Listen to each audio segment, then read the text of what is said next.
அனைவருக்கும் இரவு வணக்கம். குமரன் ஒரு தச்சன். அவர் ஒரு கிராமத்தில் வசித்து வந்தார்.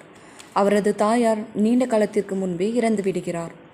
இவர் வயதான தந்தை மாறி கண்ணாவுடன் வசித்து வந்தார். குமரன் மிகவும் பலவீனமாக இருந்தார். அவனால் நன்றாக நடக்கக்கூட முடியவில்லை. அவர் மிகவும் பலவீனமாக இருந்தார். கண்ணன் அவருக்கு போதுமான உணவு கொடுக்கவில்லை என்பதற்கே அதற்கு காரணம். அவர் தனது தந்தைக்கு ஒரு சிறிய மண் தட்டு கொடுத்திருந்தார். தட்டில் ஒரு சிறிய அளவு அரிசி கூட அதிகமாக இருந்தது. கண்ணன் ஒரு கெட்டவன். அவரும் குடிகாரன். பானங்களை எடுத்துக்கொண்ட பிறகு அவர் தனது தந்தையை மோசமாக துஷ்பிரயோகம் செய்தார். கண்ணனுக்கு ஒரு மகன் இருந்தான். அவர் பெயர் வினய். வினய்க்கு வெறும் 10 வயது. அவர் ஒரு நல்ல பையன். அவர் தனது தாத்தாவை நேசித்தார். அவர் தனது தாத்தா மீது மிகுந்த மரியாதை வைத்திருந்தார். அவர் தனது தந்தையையும் அணுகுமுறையையும் தன்மையையும் விரும்பவில்லை. ஏனெனில் அவர் தனது தாத்தாவை கொடூரமாக நடத்தினார்.